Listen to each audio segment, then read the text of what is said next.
Fixed deposit ಅಂದರೆ F ಡಿಗಳಲ್ಲಿ invest ಮಾಡಿದ್ರೆ ನಿಮಗೆ 7.5 ಇಂದ 8% ತನಕ ಬಡ್ಡಿ ಕೊಡ್ತಾರೆ. ಸೊ ನಿಮಗೆ ಏನಾದರೂ 10ರಿಂದ 12% ಫಿಕ್ಸ್ಡ್ ಆಗಿ ರಿಟರ್ನ್ ಸಿಗುವಂಥ ಇನ್ವೆಸ್ಟ್ಮೆಂಟ್ ಆಪ್ಷನ್ ಬೇಕು ಅಂದರೆ ನೀವು ಕಾರ್ಪೊರೇಟ್ ಬಾಂಡ್ಸ್ಗಳಲ್ಲಿ ಇನ್ವೆಸ್ಟ್ ಮಾಡ್ಬೋದು. ಸೊ ಈ ಕಾರ್ಪೊರೇಟ್ ಬಾಂಡ್ಸ್ ಏನಂದರೆ ನಾರ್ಮಲ್ ಜನರ ಹತ್ರ ಸಾಲ ತೊಗೊಂಡು ಅದನ್ನು ಅಸಲು ಮತ್ತು ಬಡ್ಡಿ ಸಮೇತ ಏನು ವಾಪಸ್ ಕೊಡ್ತಾರೆ. ಇಲ್ಲಿ ನಿಮಗೆ 11.25ನ ರಿಟರ್ನ್ ಕೊಡ್ತಾ ಇದ್ದಾರೆ. ಅರೌಂಡ್ 1 ಲಕ್ಷ ರೂಪಾಯಿನ ಇನ್ವೆಸ್ಟ್ ಮಾಡಿದ್ರೆ ಇವ್ರು ನಿಮ್ಗೆ ಎವ್ರಿ ಮಂತ್ 826 ರೂಪಾಯಿನ ಕೊಡ್ತಾರೆ. ಕಾರ್ಪೊರೇಟ್ ಬಾಂಡ್ಸ್ ಅಂದರೆ ಏನು, ಕಾರ್ಪೊರೇಟ್ ಬಾಂಡ್ಸ್ ಹೇಗೆ ವರ್ಕ್ ಆಗುತ್ತೆ, ಕಾರ್ಪೊರೇಟ್ ಬಾಂಡ್ಸಲ್ಲಿ ನೀವು ಹೇಗೆ ಇನ್ವೆಸ್ಟ್ ಮಾಡ್ಬೋದು, ಇದೆಲ್ಲ ತಿಳ್ಕೊಳ್ಳೋ ಮೊದಲು ನೀವು ಕಾರ್ಪೊರೇಟ್ ಬಾಂಡ್ಸ್ಗಳಲ್ಲಿ ಯಾಕೆ ಇನ್ವೆಸ್ಟ್ ಮಾಡಬೇಕು ಅನ್ನೋದನ್ನು ತಿಳ್ಕೊಳ್ಳೋಣ. ಸೊ ನೀವು ನಾರ್ಮಲ್ ಆಗಿ ಫಿಕ್ಸ್ಡ್ ಡೆಪಾಸಿಟ್ ಅಂದರೆ ಎಫ್ ಡಿಗಳಲ್ಲಿ ಇನ್ವೆಸ್ಟ್ ಮಾಡಿದ್ರೆ ನಿಮಗೆ 7.5 ಇಂದ 8% ತನಕ ಬಡ್ಡಿ ಕೊಡ್ತಾರೆ. ಮತ್ತು ನೀವು ಸ್ಟಾಕ್ ಮಾರ್ಕೆಟ್ ಮ್ಯೂಚುವಲ್ ಫಂಡ್ಗಳಲ್ಲಿ ಇನ್ವೆಸ್ಟ್ ಮಾಡಿದ್ರೆ ನಿಮ್ಗೆ ಚೆನ್ನಾಗಿ ರಿಟರ್ನ್ ಸಿಗ್ಬೋದು. ಬಟ್ ನಿಮಗೆ ಸ್ಟಾಕ್ ಮಾರ್ಕೆಟಲ್ಲಿ ಯಾವಾಗ ಮಾರ್ಕೆಟ್ ಅಪ್ ಮೇಲೆ ಹೋಗುತ್ತೆ ಯಾವಾಗ ಕೆಳಗೆ ಹೋಗುತ್ತೆ ಅನ್ನೋದು ಗ್ಯಾರಂಟಿ ಇರೋಲ್ಲ.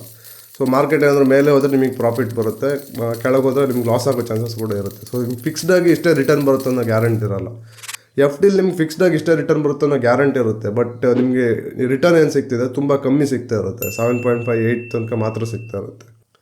ಸೊ ನಿಮಗೇನಾದರೂ 10ರಿಂದ 12% ಫಿಕ್ಸ್ಡಾಗಿ ರಿಟರ್ನ್ ಸಿಗುವಂಥ ಇನ್ವೆಸ್ಟ್ಮೆಂಟ್ ಆಪ್ಷನ್ ಬೇಕು ಅಂದರೆ ನೀವು ಕಾರ್ಪೊರೇಟ್ ಬಾಂಡ್ಸ್ಗಳಲ್ಲಿ ಇನ್ವೆಸ್ಟ್ ಮಾಡ್ಬೋದು. ಸೊ ಈಗ ಕಾರ್ಪೊರೇಟ್ ಬಾಂಡ್ಸ್ ಹೇಗೆ ವರ್ಕ್ ಆಗುತ್ತೆ ಅಂತ ತಿಳ್ಕೊಳ್ಳೋಣ. ಫಾರ್ ಎಕ್ಸಾಂಪಲ್ ಈಗ ನನ್ನೊಂದು ಟಿ ಶರ್ಟ್ ಮ್ಯಾನುಫ್ಯಾಕ್ಚರಿಂಗ್ ಕಂಪನಿ ಇದೆ ಅಂತ ಅಂದ್ಕೊಳ್ಳಿ. ಸೊ ನನಗೀಗ ಒಂದೇ ಸತಿ ಒಂದು 10,000 ಟಿ ಶರ್ಟ್ ಆರ್ಡರ್ಸ್ ಬರುತ್ತೆ. ಬಟ್ ನನ್ನ ಹತ್ರ 10,000 ಆರ್ಡರ್ಸ್ನ ಫುಲ್ಫಿಲ್ ಮಾಡೋಷ್ಟು ರಾ ಮೆಟೀರಿಯಲ್ಸ್ ಮತ್ತು ಮಿಷಿನ್ಸ್ಗಳೆಲ್ಲ ಇರೋಲ್ಲ. ಸೊ ನಾನೀಗ ಪುನಃ ಮಿಷಿನ್ಸ್ಗಳ ಮೇಲೆ ರಾ ಮೆಟೀರಿಯಲ್ಸ್ಗಳ ಮೇಲೆ ಇನ್ವೆಸ್ಟ್ ಮಾಡಬೇಕು. ಬಟ್ ಅಷ್ಟೊಂದು ದುಡ್ಡು ನನ್ನ ಹತ್ರ ಇರೋಲ್ಲ, ನಮ್ಮ ಕಂಪ್ನೀಸ್ಗಳಲ್ಲಿ ಇರೋಲ್ಲ. ಸೊ ನನಗೀಗ ಒಂದು ಆಪ್ಷನ್ ಏನಂದರೆ ನಾನು ಬ್ಯಾಂಕಲ್ಲಿ ಹೋಗ್ಬಿಟ್ಟು ಲೋನ್ ತೊಗೊಳ್ಬೇಕು. ಇಲ್ಲಾಂದರೆ ಈ ಚಿಕ್ಕ ಇನ್ವೆಸ್ಟ್ಮೆಂಟ್ಸ್ಗಳೆಲ್ಲ ಪಬ್ಲಿಕ್ ಹೋಗ್ಬಿಟ್ಟು IPO ಲಾಂಚ್ ಮಾಡಿಬಿಟ್ಟು ಶೇರ್ ಮಾರ್ಕೆಟಲ್ಲಿ ಇನ್ವೆಸ್ಟ್ನ ರೈಸ್ ಮಾಡೋಕ್ಕಾಗಲ್ಲ. ಸೊ ಒಂದು ಆಪ್ಷನ್ ಏನಂದರೆ ಬ್ಯಾಂಕಲ್ಲಿ ಲೋನ್ ತೊಗೊಳ್ಬೇಕು. ಬಟ್ ನಾನು ಬ್ಯಾಂಕಲ್ಲಿ ಹೋಗ್ಬಿಟ್ಟು ಲೋನ್ ಕೇಳಿದ್ರೆ ನನಗೆ 14ರಿಂದ 15% ಇಂಟ್ರೆಸ್ಟ್ನ ಬ್ಯಾಂಕ್ ಅವ್ರು ಹಾಕ್ತಾರೆ. ಸೊ ಈ ಬ್ಯಾಂಕ್ ಅವ್ರು ಏನು ಮಾಡ್ತಾರೆ ಅಂದರೆ ನಮ್ಮ ಥರ ನಾರ್ಮಲ್ ಜನ ಏನಿರ್ತಾರೆ, ನಾರ್ಮಲ್ ಜನರ ಹತ್ರ ದುಡ್ಡನ್ನ ತಗೋತಾರೆ. ಸೇವಿಂಗ್ಸ್ ಅಕೌಂಟಲ್ಲಿ ದುಡ್ಡು ಇಟ್ಟರೆ ಬರೀ 3 ಇಂದ 4 ತನಕ ಬಡ್ಡಿ ಹಾಕ್ತಾರೆ. ಎಲ್ಲರೂ ಎಫ್ ಡಿ ಇಟ್ಟರೆ ಫಿಕ್ಸ್ಡ್ ಡೆಪಾಸಿಟ್ ಇಟ್ಟರೆ 7.5 ತನಕ ಬಡ್ಡಿ ಕೊಡ್ತಾರೆ. ಅದೇ ದುಡ್ಡನ್ನು ಬ್ಯಾಂಕ್ ಅವ್ರು ಏನು ಮಾಡ್ತಾರೆ ಅಂದರೆ ಕಂಪ್ನೀಸ್ಗಳಿಗೆ ಅಥವಾ ಬೇರೆ ಯಾರಿಗಾದ್ರೂ ಸಾಲ ಕೊಡಬೇಕು ಅಂತಿದ್ರೆ 12ರಿಂದ 14% ತನಕ ಬಡ್ಡಿ ಹಾಕ್ಬಿಟ್ಟು ಸಾಲ ಕೊಡ್ತಾರೆ. ಸೊ ಈಗ ನಾನೇನು ಮಾಡ್ತೀನಿ ಅಂದರೆ ಡೈರೆಕ್ಟಾಗಿ ಹೋಗ್ಬಿಟ್ಟು ಬ್ಯಾಂಕಲ್ಲಿ ಲೋನ್ ತೊಗೊಳ್ಳೋ ಬದಲು ನಾರ್ಮಲ್ ಜನ ಬ್ಯಾಂಕಲ್ಲಿ ಏನು ದುಡ್ಡು ಇಡ್ತಾರೆ, ಸಾಮಾನ್ಯ ನಮ್ಮ ಥರ ಜನ ಏನಿರ್ತಾರೆ ಅವ್ರ ಹತ್ರ ಹೋಗ್ಬಿಟ್ಟು ಕೇಳ್ತೀನಿ, ನೀವು ಬ್ಯಾಂಕಲ್ಲಿ ದುಡ್ಡು ಇಡೋ ಬದಲು ನೀವು ನನಗೆ ಲೋನ್ನ ಕೊಡಿ, ಸಾಲ ಕೊಡಿ, ನಾನು ಅದ್ರ ಬದಲಾಗಿ ನನ್ನ ಕಂಪ್ನೀಸ್ದು ಬಾಂಡ್ಸ್ನ ಕೊಡ್ತೀನಿ. ಸೊ ನಾನು ನಿಮಗೆ ಇಂತಿಷ್ಟು ಟೈಮಲ್ಲಿ ಫಿಕ್ಸ್ಡಾಗಿ ಬಡ್ಡಿ ಮತ್ತು ಅಸಲು ಸಮೇತ ದುಡ್ಡನ್ನ ವಾಪಸ್ ಕೊಡ್ತೀನಿ ಅಂತ ಹೇಳ್ತೀನಿ. ಸೊ ಈ ಕಾರ್ಪೊರೇಟ್ ಬಾಂಡ್ಸ್ ಏನಂದರೆ ನಾರ್ಮಲ್ ಜನರ ಹತ್ರ ಸಾಲ ತೊಗೊಂಡು ಅದನ್ನು ಅಸಲು ಮತ್ತು ಬಡ್ಡಿ ಸಮೇತ ಏನು ವಾಪಸ್ ಕೊಡ್ತಾರೆ ಕಂಪ್ನೀಸ್ಗಳು, ಅದನ್ನೇ ಕಾರ್ಪೊರೇಟ್ ಬಾಂಡ್ಸ್ ಅಂತ ಕರೀತಾರೆ. ಸೊ ನೀವೇಂದ್ರೆ ಕಾರ್ಪೊರೇಟ್ ಬಾಂಡ್ಸ್ಗಳಲ್ಲಿ ಇನ್ವೆಸ್ಟ್ ಮಾಡಬೇಕಂದ್ರೆ ಕಂಪನೀಸ್ದು ಬಾಂಡ್ಸ್ನ ಪರ್ಚೇಸ್ ಮಾಡಬೇಕಾಗುತ್ತೆ. ಸೊ ಬಾಂಡ್ಸ್ನ ಪರ್ಚೇಸ್ ಮಾಡುವಾಗ ಬೇರೆ ಬೇರೆ ಫ್ಯಾಕ್ಟರ್ಸ್ಗಳಿರುತ್ತೆ. ನೀವು ಬಾಂಡ್ಸ್ನ ಪರ್ಚೇಸ್ ಮಾಡುವಾಗ ಮೆಚುರಿಟಿ ಪೀರಿಯಡ್ ಇರುತ್ತೆ. ಈಗ ಕೆಲವು ಬಾಂಡ್ಸ್ಗಳದ್ದು 1 ಇಯರ್ ಆಗಿರ್ಬೋದು, 2 ಇಯರ್ ಆಗಿರ್ಬೋದು, 3 ಇಯರ್ಸ್ ತನಕ ಇರುತ್ತೆ. ಸೊ ಹೆಚ್ಚಿನ ಬಾಂಡ್ಸ್ಗಳು ನಿಮಗೆ ಮಂತ್ಲಿ ಫಿಕ್ಸ್ಡಾಗಿ ಬಡ್ಡಿ ಏನಿರುತ್ತೆ ಅದನ್ನು ಕೊಡ್ತಾ ಇರ್ತಾರೆ. ಕೆಲವು ಬಾಂಡ್ಸ್ಗಳು ಅಸಲು ಬಡ್ಡಿ ಎರಡನ್ನೂ ಮಂತ್ಲಿ ಅಥವಾ ಕ್ವಾರ್ಟರ್ಲಿ ಬೇಸಿಸ್ ಮೇಲೆ ಅಥವಾ ಇಯರ್ಲಿ ಬೇಸಿಸ್ ಮೇಲೆ ವಾಪಸ್ ಕೊಡ್ತಾ ಇರುತ್ತೆ. ಸೊ ನಿಮ್ಮ ಬಾಂಡ್ಸ್ ಮೆಚುರಿಟಿ ಪೀರಿಯಡ್ ಏನೋ 3 ಇಯರ್ಸ್ ಇದ್ದರೆ ನಿಮ್ಮ 3 ಇಯರ್ಸ್ ಅಲ್ಲಿ ನಿಮಗೆ ಅಸಲು ಮತ್ತು ಬಡ್ಡಿ ಸಮೇತ ನೀವು ಏನು ದುಡ್ಡನ್ನ ಕಾರ್ಪೊರೇಟ್ ಬಾಂಡ್ಸ್ಗೆ ಇನ್ವೆಸ್ಟ್ ಮಾಡಿರ್ತಾರೆ ಅದನ್ನು ವಾಪಸ್ ಕೊಡ್ತಾರೆ. ಸೊ ಈ ಕಾರ್ಪೊರೇಟ್ ಬಾಂಡ್ಸಲ್ಲಿ ಇನ್ವೆಸ್ಟ್ ಮಾಡೋದ್ರಿಂದ ನೆಗೆಟಿವ್ ಸೈಡ್ ಏನು ಅಂತ ನೋಡೋಕೆ ಹೋದರೆ, ನೀವು ಫಿಕ್ಸ್ಡ್ ಡೆಪಾಸಿಟ್ ಇಟ್ಟರೆ ಅಥವಾ ಶೇರ್ ಮಾರ್ಕೆಟ್ಗಳಲ್ಲಿ ಇನ್ವೆಸ್ಟ್ ಮಾಡಿದ್ರೆ, ಮ್ಯೂಚುವಲ್ ಫಂಡಲ್ಲಿ ಇನ್ವೆಸ್ಟ್ ಮಾಡಿದ್ರೆ ನಿಮ್ಗೆ ಯಾವಾಗಾದ್ರೂ ದುಡ್ಡನ್ನು ವಾಪಸ್ ತೊಗೊಳ್ಬೇಕು ಅಂತಿದ್ರೆ ನೀವು ಶೇರ್ ಮಾರ್ಕೆಟ್ ಆದರೆ ಶೇರ್ಸ್ನ ಮಾರಿಬಿಟ್ಟು ದುಡ್ಡನ್ನ ವಾಪಸ್ ತೊಗೊಳ್ಬೋದು. ಎಫ್ ಡಿ ಆದರೆ ಎಫ್ ಡಿನ ಬ್ರೇಕ್ ಮಾಡಿಬಿಟ್ಟು ದುಡ್ಡನ್ನ ವಾಪಸ್ ತೊಗೊಳ್ಬೋದು. ಬಟ್ ನೀವು ಬಾಂಡ್ಸ್ಗಳಲ್ಲಿ ಇನ್ವೆಸ್ಟ್ ಮಾಡಿದ್ರೆ ನೀವು ಕಂಪ್ನೀಸ್ಗಳಿಗೆ ಲೋನ್ ಕೊಟ್ಟಿರೋದ್ರಿಂದ ನೀವು ದುಡ್ಡು ವಾಪಸ್ ಬೇಕಂದರೆ ನಿಮ್ಮ ಬಾಂಡ್ಸ್ ಮೆಚುರಿಟಿ ಪೀರಿಯಡ್ ಏನಿರುತ್ತೆ ಅಲ್ಲಿ ತನಕ ವೆಯ್ಟ್ ಮಾಡಬೇಕಾಗುತ್ತೆ.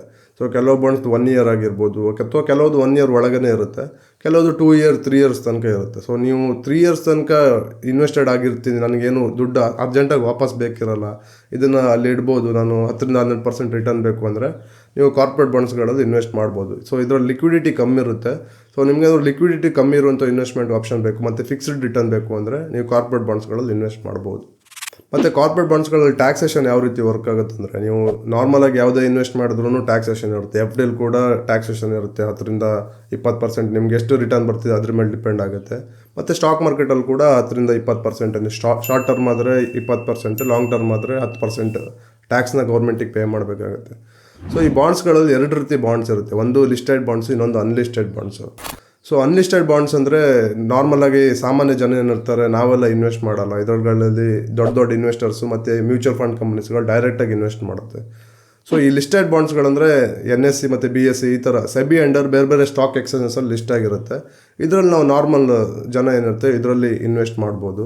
ಸೊ ನೀವು ಲಿಸ್ಟೆಡ್ ಬಾಂಡ್ಸ್ಗಳಲ್ಲಿ ಇನ್ವೆಸ್ಟ್ ಮಾಡಿದ್ರೆ ಇದರಲ್ಲಿ ನೀವು ಸ್ಟಾಕ್ ಮಾರ್ಕೆಟಲ್ಲಿ ಯಾವ ರೀತಿ ಬಂದಿರೋ ಪ್ರಾಫಿಟ್ ಮೇಲೆ ಟ್ಯಾಕ್ಸ್ನ ಪೇ ಮಾಡ್ತೀರೋ ಇದರಲ್ಲಿ ಕೂಡ ಅದೇ ರೀತಿ ಪೇ ಮಾಡಬೇಕಾಗುತ್ತೆ. ಅಂದರೆ ನೀವು 1 ವರ್ಷಕ್ಕಿಂತ ಜಾಸ್ತಿ ಮೆಚುರಿಟಿ ಇರೋ ಕಾರ್ಪೊರೇಟ್ ಬಾಂಡ್ಸ್ನ ಪರ್ಚೇಸ್ ಮಾಡಿದ್ರೆ ನಿಮಗೆ ಬರೀ 10% ಬಂದಿರೋ ಪ್ರಾಫಿಟ್ ಮೇಲೆ ಟ್ಯಾಕ್ಸ್ನ ಪೇ ಮಾಡಬೇಕಾಗುತ್ತೆ.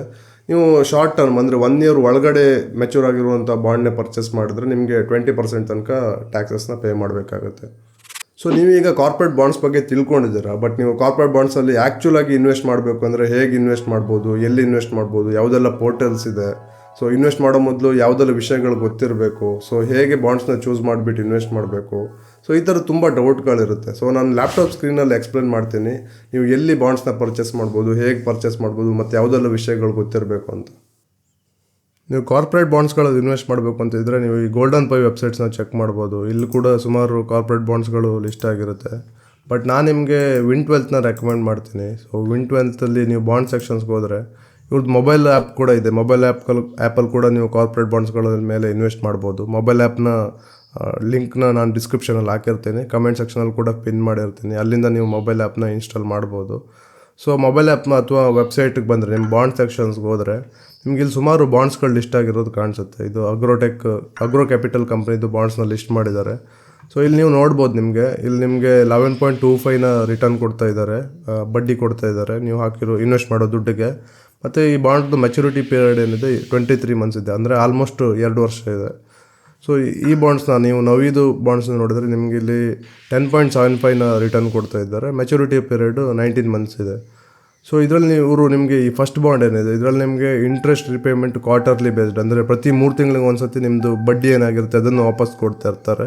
ಮತ್ತು ಪ್ರಿನ್ಸಿಪಲ್ ಅಮೌಂಟ್ ಏನಿದೆ ಅಂದರೆ ಅಸ್ಲು ಏನಿರುತ್ತೆ ಅದನ್ನು ಕೂಡ ಪ್ರತಿ 3 ತಿಂಗಳಿಗೆ ಒಂದ್ಸತಿ ಅಸ್ಲು ಮತ್ತು ಬಡ್ಡಿ ಸಮೇತ ಇವ್ರು ಪ್ರತಿ 3 ತಿಂಗಳಿಗೆ ಒಂದ್ಸತಿ ಇನ್ವೆಸ್ಟ್ ಮಾಡಿರೋ ದುಡ್ಡನ್ನು ವಾಪಸ್ ಕೊಡ್ತಿದ್ದಾರೆ. ಸೊ ನೀವು ಮಿನಿಮಮ್ ಇನ್ವೆಸ್ಟ್ಮೆಂಟ್ ನೋಡಿದ್ರೆ ಇದರಲ್ಲಿ 1,000 ಆದ್ರೂ ಮಿನಿಮಮ್ ಇನ್ವೆಸ್ಟ್ಮೆಂಟ್ ಮಾಡಬೇಕಾಗುತ್ತೆ. ಸೊ ಇದರಲ್ಲಿ ಕೂಡ ಸೇಮ್ ಇದೆ. ಬಟ್ ಇದರಲ್ಲಿ ನೀವು ಇಂಟ್ರೆಸ್ಟ್ ರೀಪೇಮೆಂಟ್ನ ನೋಡಿದ್ರೆ ನಿಮ್ಮದು ಬಡ್ಡಿ ಏನು ನಿಮ್ಗೆ ಕೊಡ್ತಿದ್ದಾರೆ ಅವರು ನೀವು ಇನ್ವೆಸ್ಟ್ ಮಾಡಿರೋ ದುಡ್ಡಿಗೆ ಅದು ವರ್ಷಕ್ಕೊಮ್ಮೆ ಕೊಡ್ತಾರೆ.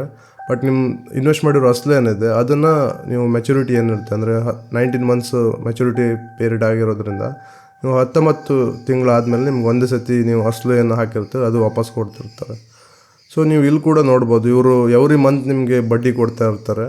ಮತ್ತು ಅಸಲು ಕೂಡ ಮೆಚುರಿಟಿ ಪೀರಿಯಡ್ ಏನಿರುತ್ತೆ ಅದಾದಮೇಲೆ ವಾಪಸ್ ಕೊಡ್ತಾ ಇದ್ದಾರೆ. ಸೊ ನೀವು ಇದನ್ನ ವ್ಯೂ ಡೀಟೇಲ್ಸ್ ಮೇಲೆ ಹೋದರೆ ನೀವು ಯಾವುದಾದ್ರೂ ಬಾಂಡ್ಸ್ದು ಇಲ್ಲಿ ನೀವು ನೋಡ್ಬೋದು ಇವ್ರದ್ದು ಕ್ರೆಡಿಟ್ ರೇಟಿಂಗ್ ನೋಡ್ಬೋದು. ಎ ಇದೆ ಅಂದರೆ ತುಂಬ ಚೆನ್ನಾಗಿದೆ ಅಂತ ಅರ್ಥ. ಸೊ ಬೇರೆ ಬೇರೆ ರೇಟಿಂಗ್ಸ್ ಇರುತ್ತೆ ಬಾಂಡ್ಸ್ಗಳಿಗೆ. ಸೊ ಬಾಂಡ್ಸ್ಗಳಲ್ಲಿ ಟ್ರಿಪಲ್ ಎ ರೇಟೆಡು, AA ಮತ್ತು ಸಿಂಗಲ್ ಎ ಮತ್ತು BBB ರೇಟೆಡು. ಸೊ ಈ ರೀತಿ ಕಮ್ಮಿ ಆಗ್ತಾ ಹೋಗುತ್ತೆ. ಎ ರೇಟೆಡ್ ಅಂದರೆ ತುಂಬ ಸೆಕ್ಯೂರ್ ಇರುವಂಥ ಸೇಫ್ಟಿ ಇರುವಂಥ ಇನ್ವೆಸ್ಟ್ಮೆಂಟ್ ಆಪ್ಷನ್ ಅಂತ. ಸೊ ನೀವು ಕೂಡ ಬ್ಯಾಂಕಲ್ಲಿ ಹೋಗ್ಬಿಟ್ಟು ಲೋನ್ ತಗೊಳ್ಳೋಕೆ ಹೋದರೆ ಬ್ಯಾಂಕವ್ರು ಕೂಡ ನಿಮ್ಮದು ಕ್ರೆಡಿಟ್ ಸ್ಕೋರ್ ಏನಿರುತ್ತೆ ಅದ್ರ ಮೇಲೆ ನಿಮ್ಗೆ ಲೋನ್ ಕೊಡ್ತಾರೆ. ಸೊ ಕ್ರೆಡಿಟ್ ಸ್ಕೋರ್ ಚೆನ್ನಾಗಿದೆ ಅಂದರೆ ನಿಮ್ಮದು ಲೋನ್ನ ರೀಪೇಮೆಂಟ್ ಮಾಡೋ ಕೆಪಬಿಲಿಟಿ ಚೆನ್ನಾಗಿದೆ ಅಂತ ಅರ್ಥ.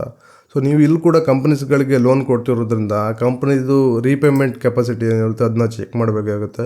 ಸೊ ನೀವು ಅಟ್ಲೀಸ್ಟ್ ಇನ್ವೆಸ್ಟ್ ಮಾಡುವಾಗ ಅಟ್ಲೀಸ್ಟ್ ಎ ಇರುವಂಥ ಅಥವಾ BBB+ ಇರುವಂಥ ಇನ್ವೆಸ್ಟ್ಮೆಂಟ್ ಆಪ್ಷನ್ಸ್ಗಳಲ್ಲಿ ಕಾರ್ಪೊರೇಟ್ ಬಾಂಡ್ಸ್ಗಳಲ್ಲಿ ಇನ್ವೆಸ್ಟ್ ಮಾಡೋದು ಬೆಟರು.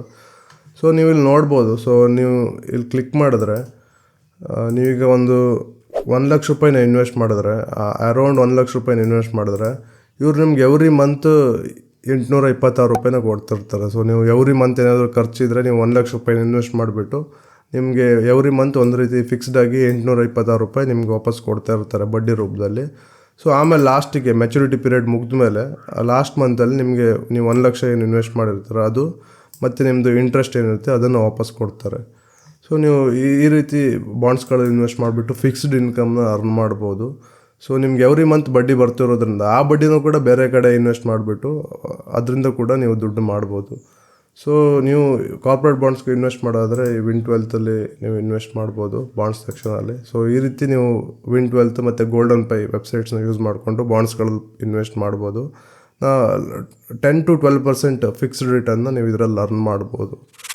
ಸೊ ಈಗ ನಿಮ್ಗೇನಾದರೂ ಕಾರ್ಪೊರೇಟ್ ಬಾಂಡ್ಸ್ಗಳಲ್ಲಿ ಇನ್ವೆಸ್ಟ್ ಮಾಡಬೇಕು ಅಂತಿದ್ರೆ ನಾನು ವಿನ್12ದು ಮೊಬೈಲ್ ಅಪ್ಲಿಕೇಶನ್ಸ್ದು ಲಿಂಕ್ನ ಕಮೆಂಟ್ ಸೆಕ್ಷನಲ್ಲಿ ಹಾಕಿರ್ತೀನಿ.